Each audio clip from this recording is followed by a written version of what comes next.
इसमें हमने इसके पहले 6 वीडियो देख चुके हैं फिजिक्स से संबंधित, और उन 6 वीडियो में हमने बहुत चीज सीखा है। जैसे कि हमने पीछे वाले वीडियो में अवतल दर्पण में सिद्ध किया था F=r/2, और इस वीडियो में हम उत्तल दर्पण में सिद्ध करेंगे F=r/2। और मैं आपको एक बात बता दूं, यह जो क्वेश्चन है एग्जाम में 2015 में पूछा गया था, 5 मार्क्स में पूछा गया था इसको, तो ये बहुत इंपॉर्टेंट है। तो आइए अब हम इसका प्रूफ देखते हैं कि कैसे हम इसको प्रूफ कर सकते हैं। चलिए अब हम इसका स्टार्ट करते हैं प्रूफ। जैसे हमने अवतल दर्पण में प्रूफ करना स्टार्ट किया था ना, सेम वैसे ही इसमें भी करना है। अब देखिएगा कैसे। तो देखिए पहला काम ये करना है कि आपको एक फिगर बनाना है।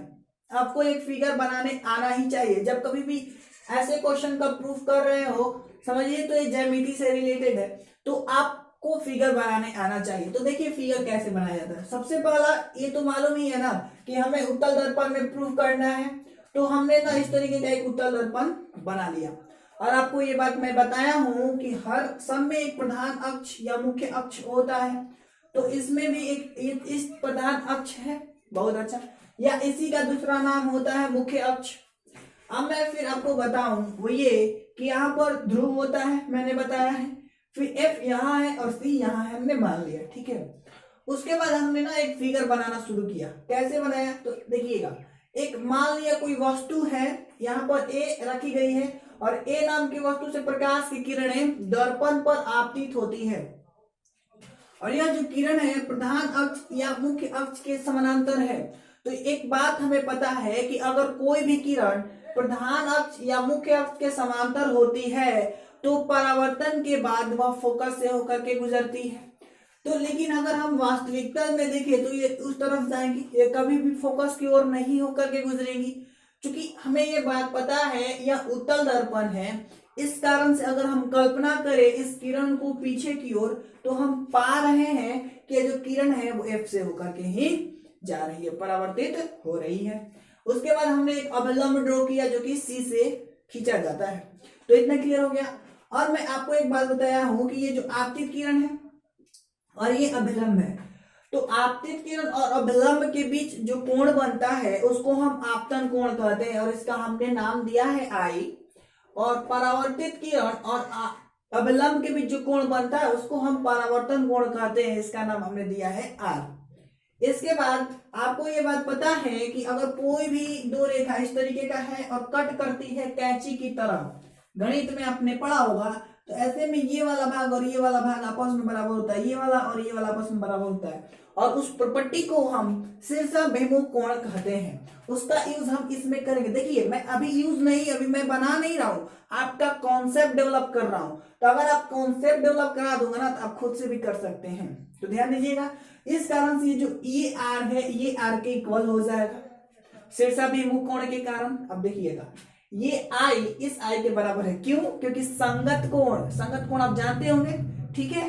तो अब हम इसको प्रूफ की ओर आगे बढ़ते हैं। ध्यान दीजिएगा दोस्तों। देखिए जैसे जैसे आपने फिगर बनाया है ना वैसे वैसे लिख देना है। कैसे कैसे बनाए? सबसे पहले लिखेंगे माना कि आप लिखते जाइए, कॉपी कलम लेकर के बैठिए और लिखने शुरू कर दीजिए, क्योंकि इंपॉर्टेंट है। मैं बताया ना 2015 में आया था यह क्वेश्चन, इंपॉर्टेंट है ना, तो आप इसको लिख लीजिए, कॉपी कलम लेकर लिखिए। माना कि MN एक उत्तल दर्पण है जिसका प्रधान अक्ष या मुख्य अक्ष XY है। अगर आपको स्पीड ज्यादा लग रहा है तो आप स्लो कर लीजिए और उसको देखना शुरू कीजिए। लेकिन हाँ मैं बोल रहा हूं, एक बार ही बोल सकता हूं ना, ज्यादा बोलूंगा तो वीडियो लंबा हो जाएगा दोस्त, इसलिए मैं एक ही बार बोलूंगा और आप इतना में ही कंट्रोल कर लीजिएगा। तो एक बार फिर से बोल ही देता हूं, ध्यान दीजिएगा। माना कि MN एक उत्तल दर्पण है जिसका प्रधान अक्ष XY है एवं ध्रुव P, फोकस F तथा वक्रता केंद्र C है एवं त्रिज्या R है। बात समझ आई? उसके बाद लिखिएगा AO आपतित किरण है तथा OB परावर्तित किरण है, और देखिएगा फिर ये OQ अभिलंब है। इतना क्लियर है? फिर लिखेंगे एवं कोण लिखिएगा, मैं लिखिएगा यहाँ पर, एवं कोण ए ओ क्यू लिख ही देते हैं, कोण A O Q is equal to I, ठीक है, एंड बी ओ क्यू, कोण B O Q is equal to R है। बात समझ आई, इतना आप लिख लीजिए। अब हम चलिए आगे बढ़ते हैं। तो ध्यान दीजिएगा दोस्त, परावर्तन का दूसरा नियम अगर हम लगाऊं यहाँ पर, तो आपको ये बात पता है, आपतित किरण परावर्तित किरण बराबर होती है, तो पहला नियम कहता है, और आपतन बिंदु तीनों एक ही तल पर होता है। लेकिन हमें पहला नियम से महत्व, मतलब यहाँ पर पहला नियम का उपयोग नहीं करना है, यहाँ पर उपयोग दूसरे नियम का करना है। क्या कहता है दूसरा नियम? आपतन कोण परावर्तन कोण के बराबर होता है, आपतन कोण परावर्तन कोण के बराबर होता है। तो ध्यान दीजिएगा, हम यहाँ पर लिखेंगे दोस्त, परावर्तन के दूसरे नियम से, परावर्तन के दूसरे नियम से हमें पता है ना, कोण आई कोण आर के बराबर होता है, कोण आई इज इक्वल टू कोण आर। देखिए कोण आई का हमने नाम दिया है, कोण आई का हमने नाम दिया ए ओ क्यू, और कोण आर का नाम हमने दिया है बी ओ क्यू। तो आप ना इसको समीकरण 1 कह दीजिए। बात समझ आई? अब देखिए, मैंने अभी अभी आपको बताया है कि देखिए B O Q is equal to C O F Q. बात समझ आया? सिरता भिमुख कोण, मैंने अभी अभी आपको समझाया है। और देखिए कोण, देखिएगा बी ओ क्यू, ध्यान से समझिएगा, बहुत इंपोर्टेंट लिख रहे हैं। और देखिए सी ओ एफ, कोण सी ओ एफ। अब ये ऐसा क्यों हो गया, देखिएगा, लिख लीजिए इसका रीजन, ये तो बाद में बहुत काम आएगा, बहुत ज्यादा काम आने वाला है। शीर्षाभिमुख कोण, इसका समीकरण 2 दीजिए। अब एक बात मैं बता दूं कि आप समीकरण 1 और 2 से तुलना कीजिए, करिएगा तो आप पाइएगा समीकरण 1 एंड 2 से। तो समीकरण 1 और 2 से चलिएगा तो आप पा रहे हैं कि A O Q B O Q के बराबर है, और यहाँ पर B O Q C O F के बराबर है। तो ऐसे में ये दोनों बराबर है, तो ये दोनों भी बराबर हो जाएगा ना, यानी कोण A O Q is equal to कोण सी ओ एफ। इसका आप नाम दे दीजिए दोस्त समीकरण 3। अब मैं आपको और आगे ले चलता हूं, ध्यान से देखिएगा। देखिए ए ओ क्यू, ध्यान से समझिएगा, लिखेंगे अब कोण A O Q is equal to, आप आगे यहां पर लिखेगा कोण A O Q is equal to कोण ओ सी एफ, ये वाला कोण, ध्यान दीजिएगा, कोण ओ सी एफ। अब ये आपस में बराबर है, क्यों? तो ध्यान दीजिएगा, रीजन लिखना बहुत जरूरी होता है। तो लिख दीजिए संगत कोण होने के कारण, ये रीजन दर्शाना ना दोस्त बहुत जरूरी। इसका नाम दे दीजिए समीकरण नंबर 4। मैं आपको बता दूं, इससे पहले आप ये लिख सकते हैं, यहां पर लिखिएगा, माना कि, शुरू में ही लिख लीजिएगा दोस्त, थोड़ा छूट गया है, माना कि लिख लीजिएगा P F is equal to, आपको पता है ना, पी से एफ तक की दूरी को हम फोकस दूरी करते हैं, उसको स्मॉल एफ से डिनोट करते हैं, एंड पी से सी तक की जो दूरी होती है उसको हम वक्रता त्रिज्या यानी कैपिटल आर से डिनोट करते हैं। तो आपको इतना सबसे शुरू में मानना होगा। बात समझ आई? अब यहां पर देखिएगा ध्यान से, ए O Q C O F के बराबर है, और यहां पर ए O Q O C F के बराबर है। तो अगर मैं समीकरण नंबर 3 एंड 4 से चलूं, तो आप समझ ही सकते हैं कि ये दोनों आपस में बराबर है, तो ये दोनों भी बराबर हो जाएगा, यानी कोण C O F is equal to कोण ओ सी एफ हो जाएगा। इसको ना समीकरण 5 दे दीजिए। बात समझ आई? तो पहले आप इतना कॉपी करिए। अब हम चलते हैं आगे, ध्यान से देखिएगा, मिटा रहे, कॉपी हो गया, बहुत अच्छा। आप ध्यान दीजिए आगे, बहुत इंपॉर्टेंट बात बता रहा हूं, समझिएगा, बहुत इंपॉर्टेंट।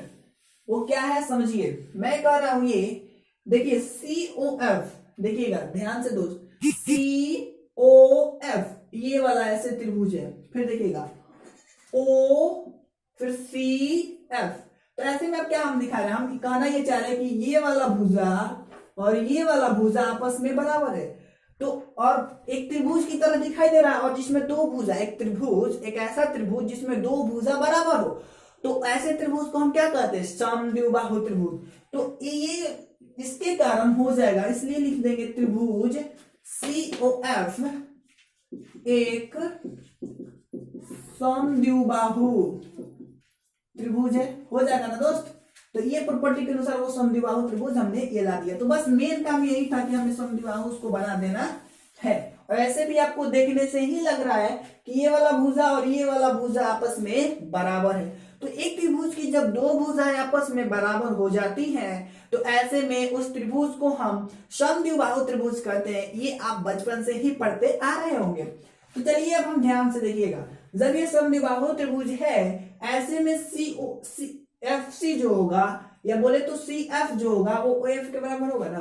तो लिखेंगे अतः एफ सी या सी एफ लिखिए, कोई दिक्कत नहीं, is equal to O F होगा ना। बहुत अच्छा, आप इसको इतना लिख लीजिए, कोई दिक्कत नहीं। अब एक मैंने आपको उसमें बात बताया था दोस्त, दर्पण की द्वारा के बारे में मैंने लेक्चर नंबर 5 में ये बात बताया है। तो अगर आप लेक्चर 5 नहीं देखे तो उसको देख लीजिए। दर्पण का द्वारा में बताया था कि अगर दर्पण का द्वारा छोटा हो, यानी दर्पण इतना छोटा हो जाए तो ये जो बिंदु O है वो यहाँ पर आ जाएगा ना। तो ऐसे में ये वाला डिस्टेंस और ये वाला डिस्टेंस आपस में बराबर होगा ना।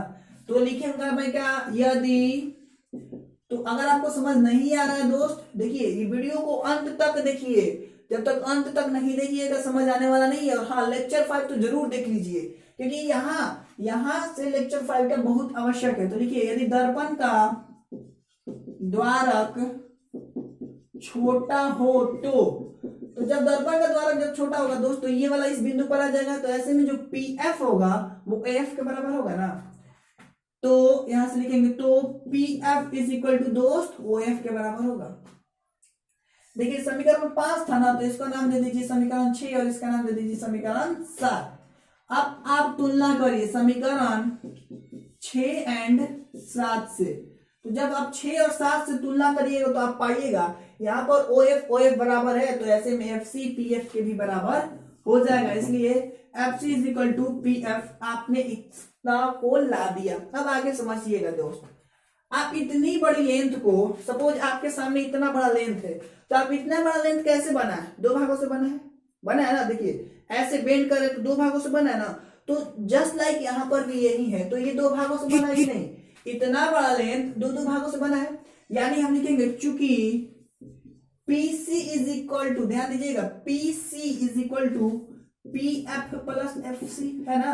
मतलब इतना बड़ा हाथ इतना प्लस इतना से बना है ना, यानी इतना बड़ा भाग इतना प्लस इतना से बना है। तो हमने इतना को ऐसे लिख दिया। अब देखिएगा PC, यहाँ पर दोस्त ध्यान दीजिए, जो PC है, जो PF है ना, PF FC के बराबर है, जो FC है वो PF के बराबर है। तो यहाँ पर दोस्त मैं FC की जगह पर PF लिख सकता हूँ क्या, बहुत अच्छा। तो यहाँ पर मैं PF भी लिख सकता हूँ। और ध्यान दीजिएगा, और फिर और PF में PF जोड़िएगा तो दोस्त क्या होगा, 2PF होगा। उसके बाद देखिए एंड इसलिए लिखिएगा दोस्त PF is equal to PC, और देखिए गुना में है तो इस तरफ आकर के भागा में हो जाएगा। अब आप वैल्यू को रखना शुरू कीजिए। हमने शुरू में ही ये मान रखा है कि जो PF है वो F के इक्वल है, तो यहाँ पर देखिए F रख सकते हैं। और PC को हमने क्या मान रखा है दोस्त, R मान रखा है, R, और देखिए बाई 2 है तो 2। चेक करिए क्या हमें यही प्रूव करना था, तो यस हमें यही प्रूव करना था, तो हेंस प्रूव। तो इस तरीके से हमने ना इस बात को प्रूव कर लिया कि जो फोकस दूरी होती है वह वक्रता त्रिज्या R की आधी होती है। तो ये ऑब्जेक्टिव एग्जाम में क्वेश्चंस आते रहते हैं। तो आप इतना को कॉपी करिए और खूब मजे से पढ़िए घर बैठकर। तो अगर आपको ये वीडियो